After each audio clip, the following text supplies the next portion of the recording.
네, 안녕하세요, 대표님. 네, 안녕하세요. 오늘 되게 기분 좋아 보이시네요, 소장님. 네, 금요일이잖아요. 뭐 주말에 푹 쉬실 수 있나요? 금요일을 좋아하시는 거 보니까. 아니요, 이번 주말에도 일이 있고요. 네. 이번 주말에는 이제 저희 정규 강의 했었잖아요. 네. 그때 성적 우수자분들 초대해서 네, 강남 모 레스토랑에서 식사를 네. 접하기로 했습니다. 몇 분이나 모시나요? 8분. 8분이요? 네. 와, 근데 엄청. 못 오시는 분도 있고, 또 지방 계신 분도 있고, 그러셨구나. 네. 특히 이제 대부분 학부형들이시기 때문에 애들 스케줄에 맞춰서 움직이시더라고요. 네. 그래서 저랑 똑같구나, 동병상련한 좀 그런 것도 느꼈고요. 아무튼 따로라도 어떻게든지 좀 대접을 하려고 하고 있고, 그렇습니다. 그리고 제가 전 주말마다 또 일이 더 많아요. 근데 왜 이렇게, 그러니까 금요일 왜 이렇게 좋아하세요? 주말에 막 일할 거 생각하면 설레시나 봐요? 그렇죠. 이제 진짜 온전히 제 일이잖아요. 주말에는. 주중에는 이제 회사 일이니까. 그런데 이제 주말에 온전히 제 일이니까. 남들은 진짜 공감을 못 하실 수도 있는데, 저는 그냥 일하는 게 어떻게 힐링이 되는 것 같아요. 네. 가정이 힘드신가 보네. 아니요, 저는 애들하고 와이프랑 같이 있는 게 제일 행복하고요. 제일 행복한 시간은요, 요즘은 코로나 때문에 와이프 거의 안 나가는데, 와이프랑 이제 저희 주변에 맛집들이 많거든요. 그래서 저는 술을 못 먹고 와이프는 술을 먹기 때문에 와이프랑 가서 각 1병씩 먹을 때 저 되게 행복해요. 와이프는 술, 저는 콜라. 그래서 맛있는 안주랑 먹을 때가 행복한데, 아무튼 요즘은 그런 걸 못 느끼고 있네요. 네. 알겠습니다. 자, 바로 뉴스 시작할게요. 예. 네. 인구, 수도권과 지방을 봤을 때 2년 새 과밀화 더 심해졌다. 균형 발전 무색. 최근 2년 사이 수도권 과밀화가 더욱 심해지면서 지난해 사상 처음으로 수도권 인구가 비수도권을 추월한 것으로 나타났다. 이게 그래프가 있잖아요, 수장님. 네. 이제 이렇게 역전이 되고 있는 게 보이네요. 네. 그러니까 원래 서울이, 제가 2017년도에 2017년 10월 달에 나온 책이 있어요. 2017년도 부동산 추세상 책이 너무 많아서 저 잘 모르겠어요. 제일 많이 팔린 책, 서울 부동산의 미래라고요. 네. 그 책의 첫 파트에 이 대목이 있어요. 2017년도에. 그러니까 이제 제가 1910년도부터 1910년이면 일제 강점기 말씀하시는 거예요? 그때부터 한 30년 간격으로 서울과 비서울의 인구를 이렇게 비교한 거를 도표로 나눴었는데요. 그때는 뭐랄까요? 10%도 안 됐어요. 서울이. 점점 좀 증가해서, 그러니까 서울 수도권이 지금은 이제 반수가 됐다는 얘기고요. 이건 앞으로 더 심해질 거예요. 그러니까 이제 제가 늘 칼럼을 쓰거나 책을 쓰거나 강의를 하거나 여러 가지 방송을 할 때도 강조하는 게, 부동산은 일자리가 제일 중요하다라고 말씀을 드리는데, 그 결과로 봐주시면 좋을 것 같아요. 이것들은 뭐냐면, 결국 과거에는 지방의 일자리가 더 많았던 거예요. 서울 수도권보다. 근데 지금은 서울 수도권의 일자리가 많다는 것들이죠. 결국은 이제 이것들이 더 가속화될 겁니다. 왜냐하면 지방에 있는 일자리, 그러니까 결국은 이것도 산업 구조를 아셔야 되는데, 사회 시간에 그거 배웠죠? 1차 산업, 2차 산업, 3차 산업. 지금은 3차 산업에서 4차 산업까지 분화가 되는데, 네. 그러니까 제가 초등학교를 시작했던 1970년대에는요, 1차 산업 인구가 제일 많았어요. 놀랍게도. 놀랍지 않네요. 소장님 연식을 생각해보면. 근데 이제 70년대 후반, 80년대 들면서 2차 산업 인구가 제일 많아졌다가, 그리고 이제 90년대 이후 2000년대 들어서 확실하게 3차 산업 인구가 훨씬 많아졌거든요. 그러다 보니까 지금 각 도시마다 주력으로 하는 산업 인구들이 다르다는 것들이죠. 그러다 보니까 지금 1차 산업, 2차 산업 위주의 도시들은 인구가 감소하고 있고, 3차 산업, 4차 산업 위주의 도시들은 인구가 증가하고 있다. 그렇게 좀 보시면 되는데, 결국 지금 서울 수도권은 3차 산업, 4차 산업 위주라는 것들이고요. 지금 지방 같은 경우는 1차 산업, 2차 산업 위주다 보니까 인구가 점점 줄고 있다. 그렇게 보시면 되는 것들이죠.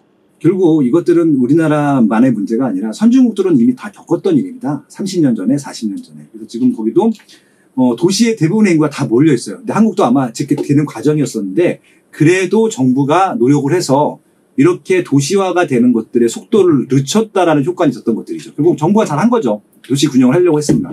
근데 대세를 막을 수는 없잖아요. 인구가 폭발적으로 증가하는 시대도 아니기 때문에 일자리들은 정해져 있고, 그 일자리를 찾아서 인구가 이동하는 것들은 자연스러운 현상이기 때문에 어쩔 수 없는 부분들이고요. 그래서 좀 문제점들이 발생하게 되는데, 소위 말하는 부동산의 양극화일 텐데요. 한 평당 사는 인구가 많게 되면은, 거주하는 인구가 많게 되면은, 일하는 사람들의 인구가 많게 되면은 부동산 가격이 올라갑니다. 그건 당연한 건데요. 그건 투기도 아니고 규제행위 어떤 문제도 아니거든요. 결국은 서울 수도권의 집값들이나 부동산 가격은 더 올라갈 수밖에 없다는 말씀을 드리고 싶은 것들이고, 지방은 여간에선 입지가 여간 좋지 않고서는 부동산 가격이 유지되기도 힘들 것이다. 그렇게 좀 말씀드리고 싶네요. 네. 네. 다음은 그 TV 뉴스예요, 수장님. SBS에서 나온 경제 뉴스인데요. 네. 건설 회사는 자금난 핑계, 오피스텔 분양 보증은 선택. 전국에서 많은 사람들이 힘든 하루를 보내고 있다. 건설회사 측의 자금난 때문에 어쩔 수 없다는 말만 되풀이 되고 있고, 이로 인해서 피해 보고 있는 사람들이 많다라는 내용인데요. 구체적으로 이게 무슨 기사인가요? 뭐가 보증 뭐 이런 얘기가 나오거든요. 분양 보증. 네. 그러니까 이제 많은 분들이 허그라는 거 들어보셨죠? 주택도시보증공사라고 해서 분양가 통제를 하고 규제를 하는 곳인데, 그곳에 하는 일 중에 하나가 이제 분양가를 규제하는 건데요. 어떤 식으로 규제를 하냐면요. 내가 원하는 분양가에 내가 제시하는 분양가에 분양하지 않으면 나 분양 보증을 해주지 않을 거야. 왜? 분양이 안 될 수도 있으니까. 그런 것들이. 그렇기 때문에 보통 분양 보증을 받으려면은 수시 따라야 되는 것들이죠. 그렇기 때문에 이제 그래서 허그가 되게 무서운 존재라고 하는 것들인데, 그러니까 이제 그 200가구 이상의 아파트 같은 경우는 분양 보증을 의무적으로 받아야 진행이 되는데, 여기서 지금 문제가 생긴 건 오피스텔입니다. 오피스텔 같은 경우는 분양 보증의 이거 뭐 신탁이라든지 보장 보증에 대한 규제가 의무가 아니라 선택이에요. 왜 의무를 안 하고 있죠? 그러니까 크게 문제가 없을 거라고 봤고, 이게 네. 크지는 않기 때문에 충분히 뭐 이런 뭐 시행사나 뭐 조합이나 뭐 시공사에서 책임져 줄 거라고 판단했던 거겠죠. 근데 아무튼 간혹 가다가 이런 문제들이 생기는데, 그러니까 이게 어떻게 보면은 이제 그 표면적으로 보면은 뭐 이게 좀 공사가 늘어졌다든지 공사 원재재를 구할 수 없다든지 여러 가지 다양한 이유들로 일단 이런 것들을 연기하는데, 그러니까 분양 보증이라는 건 뭐냐면 언제까지 분양을 끝내라라고 하는 것들에 또 포함이 되는 것들입니다. 결국은 그렇게 되다 보니까 이렇게 200가구 이상 아파트가 아닌 다른 부동산 상품 중에서 분양형 상품들 같은 경우는 이렇게 분양을 받으신 분들이 피해를 볼 수도 있는 상황이 꽤 여러 번 있었어요. 그래서 이제 그런 부분들일 텐데, 네. 이거는 지금 처음 있는 일도 아니고 과거부터 늘 있었거든요. 그럼 왜 큰일 난 것처럼 이렇게 기사가 나왔을까요? 네. 큰일 났죠. 이분들한테. 네. 그렇죠. 그렇지만 제가 네. 지금 말씀, 이건 되게 큰일이거든요. 네. 이런 문제들이 반복되고 있는데 왜 제도적 보완을 아직도 안 하고 있는지 모르겠습니다. 저는 무조건 분양 형태로 가는 것들은 분양 보증 형태로 가야 되는 게 맞다고 생각을 하거든요. 뭐 그것들을 규제가 더 심해진다고 할 수 있을지 모르겠지만은 진짜 이런 것들은 보장을 해야 되는 게 맞는 거라고 생각하고 있고, 이거 일반인들이 몰라요. 할 수가 없는 부분이죠. 그러니까 이건 제도적으로 보완해 주는 게 맞을 것 같고요. 이건 뭐 피해자들이 비상대책위원회를 꾸려서 지금 하고 있다고 하는데, 이거는 건 국가에서 해줘. 그러니까 오히려 이런 것들을 허그나든지 국토교통부에서 중재해 주는 게 맞는 것들이잖아요. 사회에 피해가 생기지 않도록. 그러니까 이게 시장에 맡길 것들은 맡기시고요. 이런 것들은 맡기시면 안 돼요. 왜냐면은 이건 진짜 작지만 피해가 계속 반복적으로 발생하는 일이기 때문에 그렇습니다. 그래서 이런 것들은 조심하실 필요가 있다는 말씀을 일단 드리면서, 정부에서도 이건 어느 정도 책임이 있다는 말씀 드리고 싶은 것들이고요. 하지만 이제 정부가 이것들을 제도화하기에는 또 시간이 굉장히 많이 걸릴 테니까 우선적으로 드리고 싶은 말씀은, 분양 보증이 되어 있는지 반드시 따져보시고, 되어 있지 않은 상품들 같은 경우는, 안 하셨으면 좋겠어요. 네, 그 말씀 드리고 싶었습니다. 네. 그냥 개인이 꼼꼼히 따져보는 방법밖에 지금은 없네요. 예, 그러니까 편하고 좋은 거 없고요. 싸고 좋은 거 없거든요. 다 그 가격대에 있는 것들은 다 이유가 있는 거라고 보시면 좋을 것 같습니다. 네, 잘 알겠습니다. 네. 이데일리 기사입니다. 네. 부동산 시황이고요. 확 올랐다 쑥 빠지네. 홈에실 투자자 몰렸나.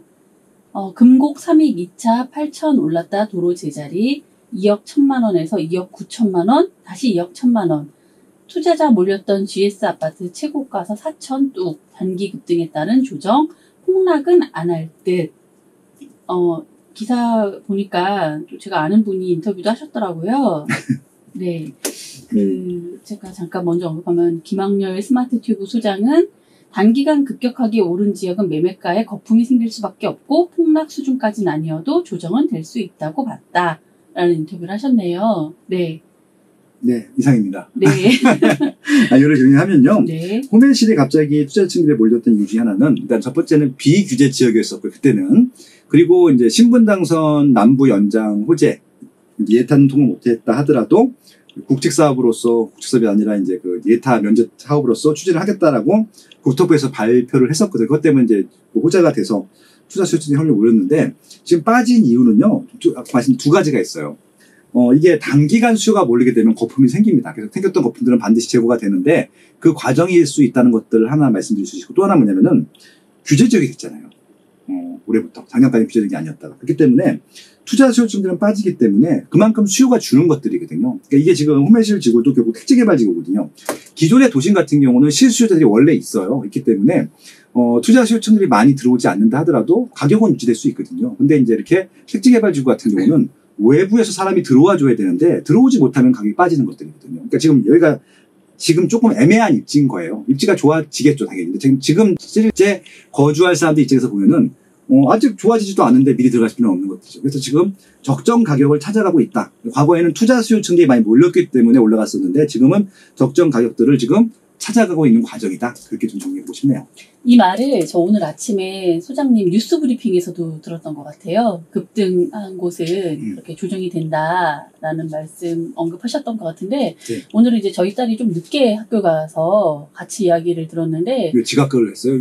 아니 뭐 학교 행사가 있어서 좀 늦게 가서 이제 같이 듣게 됐는데 네. 저분은 왜 이렇게 화가 났냐고 저희 딸이 저분이 저분이 그분인가요? 선생님 왜 이렇게 화가 나서 얘기를 하냐고 저분 화난 게 아니야 제가 이렇게 얘기를 해줬는데 네. 오늘 아침에도 이렇게 강조해서 말씀하시더라고요. 근데 제가 이제 오랜만에 그 실시간 접속자 수를 보니까 어느 틈에 굉장히 요즘엔 처음에는 한 400분이어도 와 많이 들어오셨다 했는데 요즘 기본으로 700분 이상이 실시간으로 접속하고 계시더라고요. 그러니까 이제 보이는 건 그만큼이고 실제적으로 이제 저희가 이제 그 딱 저장을 누르면은 들어왔던 분들 카운트가 딱 뜨거든요. 네. 한 3,000여 분 들어와요. 와, 그 단기 짧은 시간에 한 30분 방송 안에 이렇게 많은 분들이 관심 갖고 들어주시고 네. 오늘도 보니까 그냥 즉석 오늘 그 바로바로 실버 회원 가입하시면 이렇게 뜨잖아요. 네. 막 이렇게 그 색깔들이 변한 것들이 막 보이더라고요. 네. 네.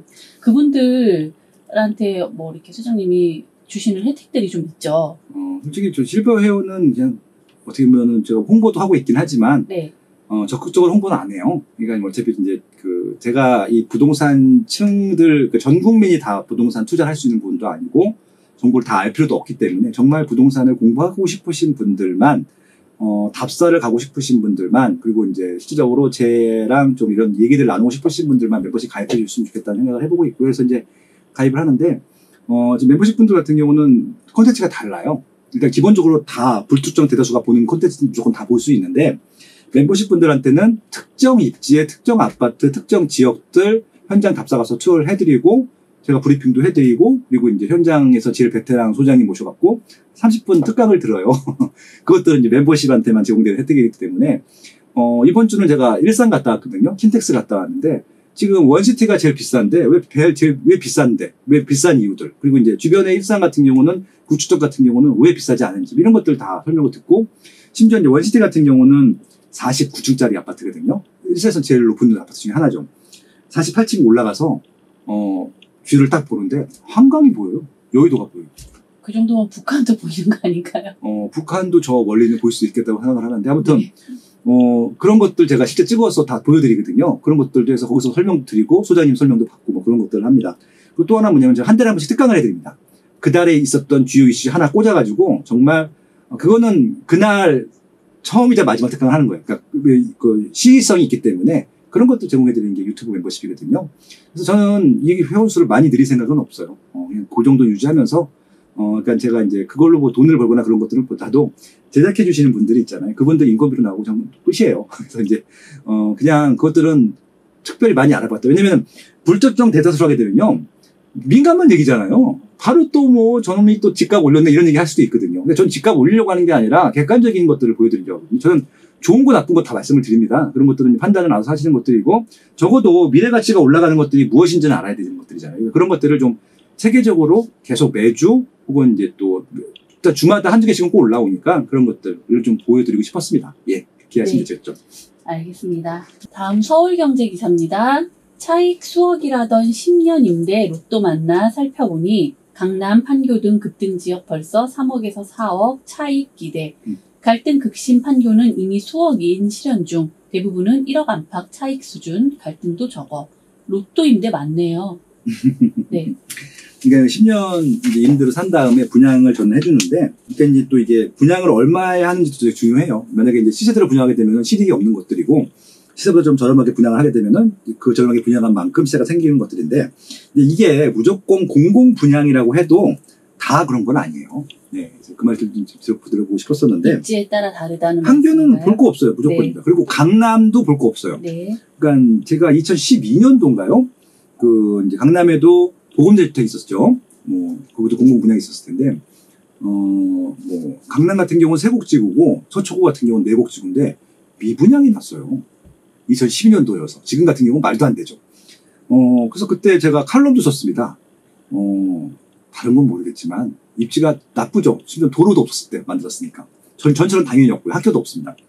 여기 강남 서초구는 그냥 강남 서초구 브랜드만 붙여도 나중에 수요가 생긴다고.